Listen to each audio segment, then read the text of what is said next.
হরে কৃষ্ণা।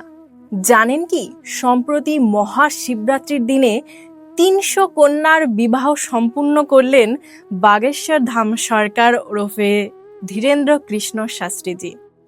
তিনি ৩০০টি পরিবারের কন্যাকে নিজ দায়িত্বে ধর্মপিতা হিসেবে তাদেরকে কন্যা দান করলেন এবং তাদের একটি সুন্দর জীবন গড়ে দিলেন।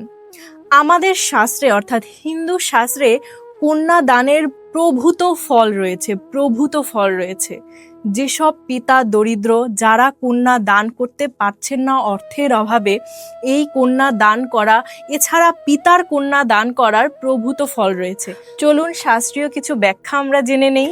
হিন্দু শাস্ত্র মতে কন্যাদান হলো হিন্দু বিবাহের সবচেয়ে পবিত্র এবং গুরুত্বপূর্ণ অনুষ্ঠান এবং এটাকে সর্বোচ্চ দান হিসেবে গণ্য করা হয়।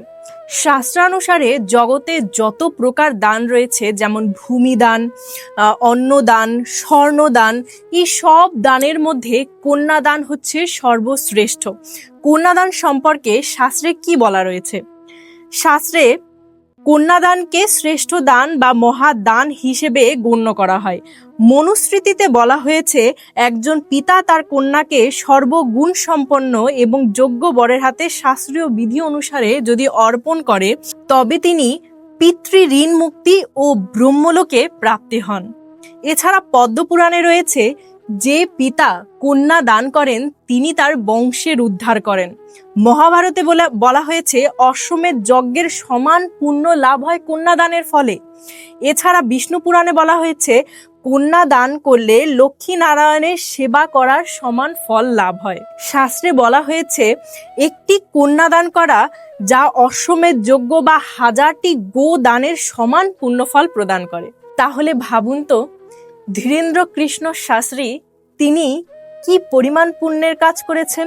এটাই হচ্ছে আমাদের সনাতন ধর্ম। এই কন্যার কারো পিতা নেই, কারো মাতা নেই, কেউ অনাথ, এই সকলের ধর্মপিতা বা ভাই হিসেবে কন্যা দান করেছেন ধীরেন্দ্র কৃষ্ণ শাস্ত্রীজি। শুধু তাই নয়, তিনি প্রত্যেকটা কন্যার যাতে কোনো রকম সমস্যা না হয় তার কারণে 30,000 করে ফিক্সড ডিপোজিট করে দিয়েছে, যাতে তাদের দুর্দিনে এই টাকাটা কাজে আসে। এছাড়া প্রত্যেকটা কন্যার ঘর সাজানোর জন্য সমস্ত কিছু, মানে আসবাবপত্র থেকে শুরু করে সেই কন্যার স্বর্ণালঙ্কার সব কিছু দিয়ে তিনি প্রত্যেকটা কন্যার ঘর সাজিয়ে দিয়েছেন। শাস্ত্রে কন্যাদানকে সর্বশ্রেষ্ঠ পুণ্য বলে গণ্য করা হয়। কন্যা হচ্ছে লক্ষ্মী স্বরূপা, যে গৃহকে স্বর্গের মতো করে গড়ে তুলতে পারে। আপনারাও সবাই এই সকল কন্যাকে আশীর্বাদ করুন, যাতে তারা একটি সুন্দর সংসার গড়ে তুলতে পারে, যাতে তাদের জীবন সুন্দর হয়। আর হতে বাধ্য, কারণ মহাশিবরাত্রির দিনে মহাদেব এবং পার্বতীর আশীর্বাদ নিয়ে বাগেশ্বর ধাম সরকার মহারাজের হাত ধরে এই কন্যা তাদের নতুন জীবন শুরু করেছে।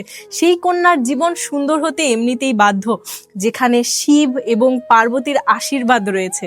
আপনারাও সকলে এই কন্যাদের জন্য আশীর্বাদ করুন, প্রার্থনা করুন তারা যেন ভালো থাকে। এবং যদি আপনার সামর্থ্য থাকে, যদি আপনার সেই ক্ষমতা থাকে বা আপনার কাছে সুযোগ থাকে, তবে অবশ্যই কেউ এই পুণ্যকর্ম করা থেকে বিরত হবেন না।